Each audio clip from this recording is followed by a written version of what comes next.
Alright everybody, how are you today? My name is Domestic Blend, and we are going to go over the Paladin in this video. Hopefully I'll give you, I'm a little more fly by the seat of my pants with this video, and hopefully we'll get everything nailed down, but let's not wait around. Paladin's another frontline fighter. It's very similar to the D&D counterpart. I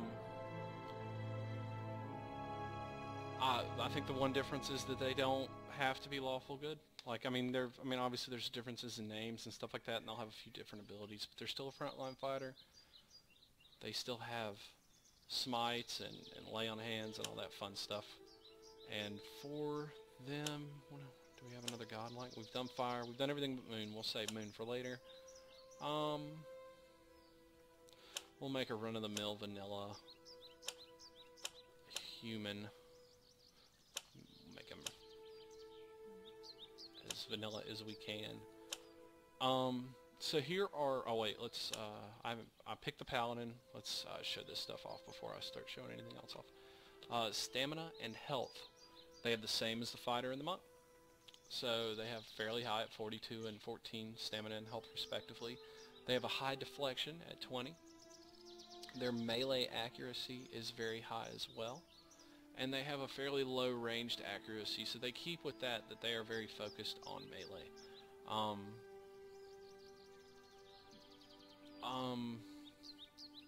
So like in D&D, you had auras that were based on your charisma that increased your defenses. In this game, it's a little different. The faith and conviction here does it based on how well you role play into your order.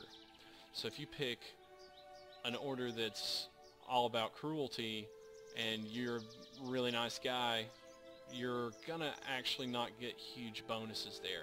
Whereas if you picked really nice guy paladin order and you're a really nice guy, then you will see great bonuses. Like, and this is all based on what we've heard about with benevolence and cruelty and honesty and dishonesty and stuff like that.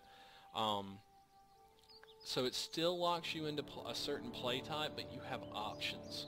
So you don't have to always be that lawful goody two-shoe. Flames of Devotion is basically smite. The next melee attack inflicts a large amount of burn damage if it hits. Excuse me, and that's once per encounter. Zealous Focus is I don't know if it's modal, but it increases all your close by allies' accuracy, which is awesome. And they get athletics and lore, which is sensible.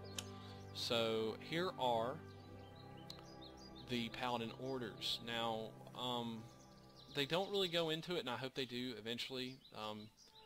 This one's known for being uncompromising and terrible and this, that, and the other. This is the one that would probably be cruel, and that's how you kind of want to play that, to be like, it's not that they're just, like, every order's got something like that, and it doesn't really go into how you're supposed to play it in the beta, and that's fine, because there's so little to do. There's only a handful of quests, and there's only a handful of conversations that let you play into it, so it's not going to have enough to have any kind of drastic effect in the beta anyway. So, but this one says a little more than the Bleak Walkers did. It says the Paladins of the Order are renowned for their wit and love of life. So if you want a witty, kind of swashbuckler type person that's not necessarily dishonest, but just he's upbeat and he likes to be a little sarcastic, the Dracosi Paladini, I can't even say that right now, this order, we'll just do that to make it easy, is probably the one you want to go with. The Gold Pack Knights, they have something down here too, I do believe. They're known for being non-judgmental, professional, and impressively mirthless. So, that's how you want to play if you are going to be a Gold Packed Knight. And all of them will hopefully have more information. Like the Shield Bearers of here, these guys are known for their honesty and skill in negotiations. That's something I don't think I'll ever get used to, is some of the pronunciations in Pillars, but that's fine. It makes the world feel a little more honest and a little less made up. But that's what makes it Pillars of Eternity. So I'm happy with that. So I'm just going to try and get a good average for everything really quick. I don't know how to play this one just yet. It's aura based, so I want to have a little intellect. And we'll toss the remaining points in. We'll do that. We'll be pretty generic across the board. It's fine. We're gonna lose this. We'll try. What weapons do we get for?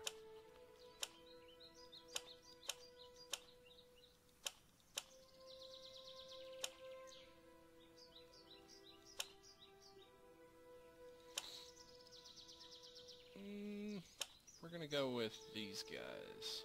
I don't know, I always feel wrong playing a paladin without anything other than a one or two-handed sword. It just feels wrong. You know what, I haven't shown off two-handed swords, and the fighter will most likely be sword and board, so we'll go with the paladin on this, and go with sword and board. So, or with a two-handed sword. So, stick with aristocrat. Humans have a lot of facial hair options, 5 to be precise. They have a few faces. And this is stuff, I don't know if there'll be more or less. Well, obviously there won't be less. I don't know if there will be more in the final game, but it is what it is. So their hair and skin options are pretty. The hair is particularly. You got a good many options there. And we're not going to worry about any of the other colors, and I don't believe there's really a portrait for us. This one's okay. I think it was Hayden from the opening. So now we are the Paladin. Excuse me. So now we will move forward. Let's go ahead and cover what we already have. We went over Flames of Devotion a little bit, but we want to do it a little more in depth. So before we start leveling, let's go ahead and cover what's here. Fighting Spirit is what we get for being human. All the human, they call them folks, have the same buff. So there's not a difference between them like there have been with some of the other races. Zealous Focus, a +10 to melee accuracy and a +10 to ranged accuracy. The Paladin's intense, pure conviction instills clarity of purpose in him and all his or her allies, increasing their accuracy. So this is a modal ability that we'll be able to turn on and off. That gives a bonus. It's an aura, if you will. Faith and Conviction. Your defenses are directly tied to how you roleplay your character. Right now it's at a +10 across the board with all the defenses, but as you go higher in level and start getting, you need to play into your order. So you need to figure out who your paladin's going to be before you roll him. And then this is Flames of Devotion, which does an obscene amount of damage. How it's dealt, I'm not sure, but calls upon the Paladin's inner fire, causing their weapons to burst into flame and adding 100% burn damage to their next attack. So, that's that. Let's start leveling. This is irrelevant. Stick with this. And we are picking up Lay on Hands. Sounds pretty familiar. You get 3 uses per rest, fueled solely by the belief that the Paladin is the Paladin is able to heal with the touch of his or her hands, recovering a substantial amount of stamina for the Paladin or an ally within range. So it's a pretty usual affair here with the Paladin, and it's going to be the same here. All these top ones are the same as all my other vids. Weapons and the engagement bonus to increase how many people you can have engaged. Intense Flames. This increases the damage of Flames of Devotion. Critical Focus. Allies notice the Paladin's zeal and become thoroughly inspired by it. Allies affected by Zealous Focus convert 5% of what would have been an ordinary hit to critical hit. So I mean, I'm not sure the math on this, and I wouldn't go with it, but I mean, it could pay off. The Paladins, I like something more consistent where I know I'm going to do more damage than maybe. It depends on how often your team hits and how often they graze. basis, I guess. If you play with a crew of high like dexterity classes where they all have really high accuracy, that might be better. The Paladin's beliefs become more than just the sum of his or her actions, negating reputations that negatively influence faith and conviction. So that helps out with if you want to play against your order a little bit. It gives you a little more leeway, because I mean, not everyone in an organization like that's the same. We're going to go with that for the time being, and we'll look at Inspiring Triumph up here, which we're unlocking. Plus 100 deflection, fortitude, reflex, and will over 10 seconds. Inspires all allies in the vicinity when the Paladin downs an enemy, providing temporary bonuses to all defenses. So basically, if you can set up the Paladin as being the finishing move person in a lot of situations, then with maybe Smite, or Intense Flames, I'm sorry, or what is it? Flames of Devotion. Then you can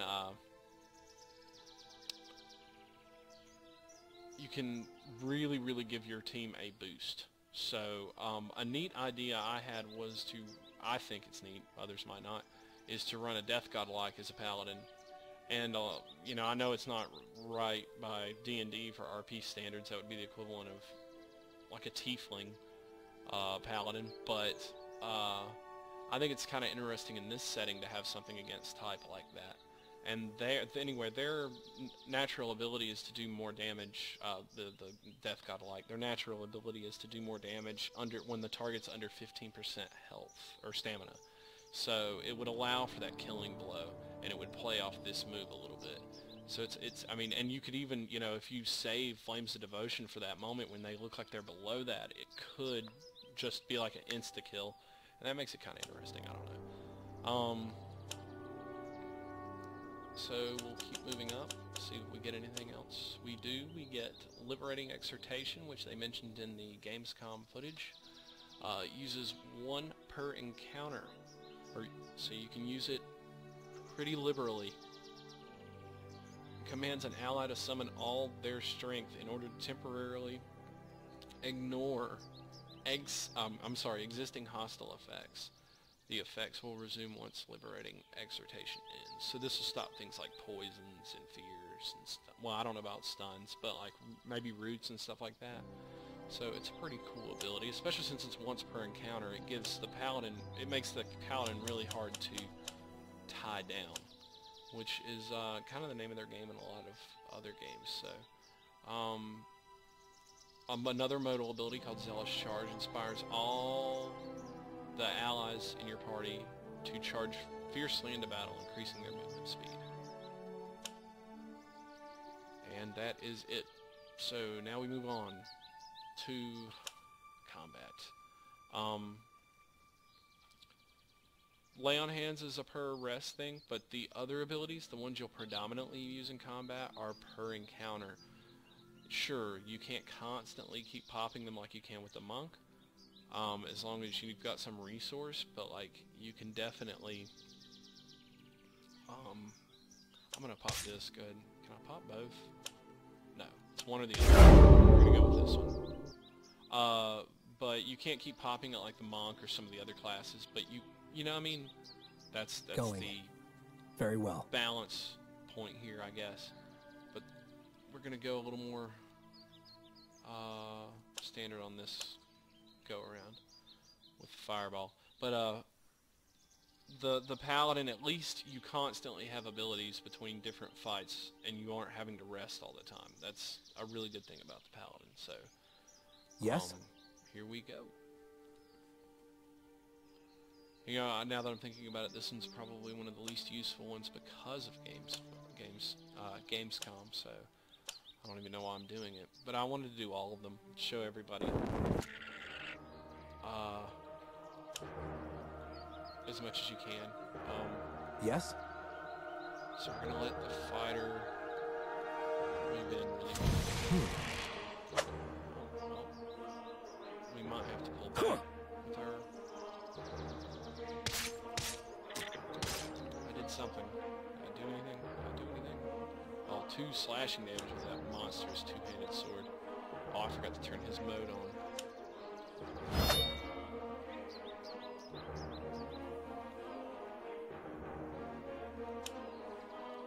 Have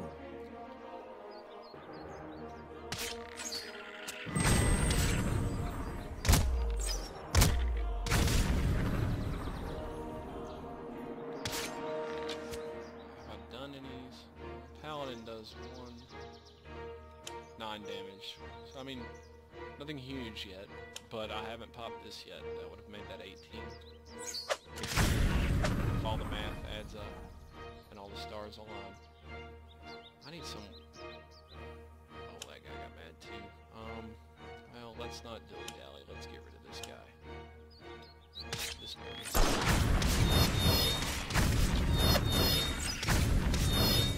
I think my road just got interrupted. This might be the quickest fight yet. This might end in disaster, guys. We need to give everyone a boof.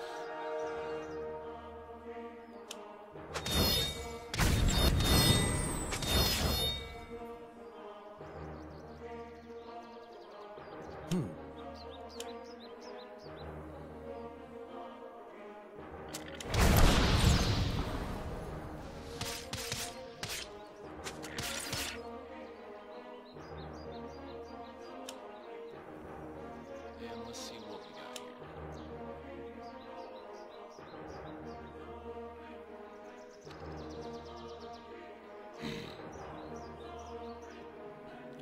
Well, looks like we're putting a dent in. Hopefully no one dies, but I might lose someone.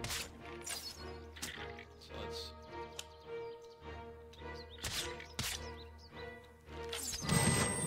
Come on, healer. Do your business.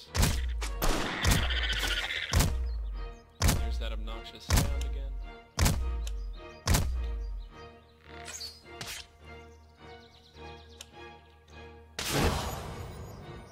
Yes?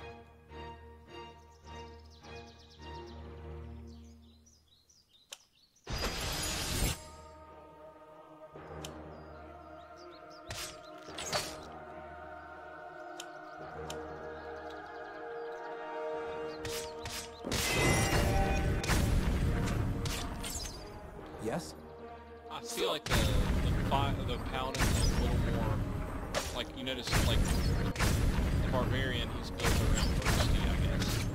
And I feel like the Paladin at times is a little more sustained.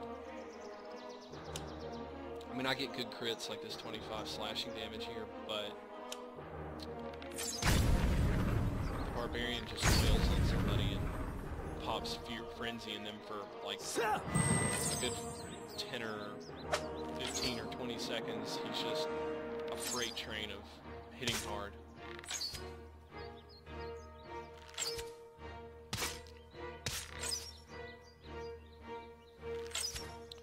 And that's pretty much it with Paladin outside of casting this, which that's what it looks like, and then lay on hands, which I... Yes? That's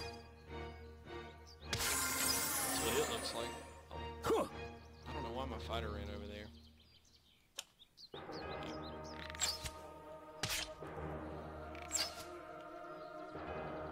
That's pretty much it. That is the Paladin in a nutshell. This will end this video, but the Paladins, you know, it's pretty run-of-the-mill. If you like Paladins in Infinity Engine games, and you want to go with something as traditional as a Paladin, it keeps with the theme. And I mean, it's versatile. Very well. Going. See, I'm already moving. Very well. So that's the cool thing, like being able to have those modal abilities. Going. Yes. You can switch out of combat, and then whenever combat hits, you can go back to this. Yes. Very well. And see, now I'm slower. Going. Like, I mean, you can do stuff like that. The Paladin's a good utility character, I think. Like, utility's the wrong word. He's definitely a frontline fighter, and he definitely does good damage. But he's definitely someone there who, instead of doing knockdowns like the fighter and sucking up damage as good as the fighter or anything else, he's got a little bit of damage, a little bit of healing, And Very well. he can do things like, you know, if you want to keep resources on the priest in your party or the druid or whatever else you have healing, and you don't want to burn through all your spells, you've got a paladin there who can lay on hands and help a little bit, which is always a good thing. But once again, I hope you found this informative. I hope you enjoyed the video, and if you have any more questions, let me know on the in the comments below, or hit me up at Ganrich at the Obsidian forums, and I will answer them best I can, or direct you to someone that can answer them better than I can, hopefully. So you guys have a good one, and the next video will be the priest, and I hope you enjoy it.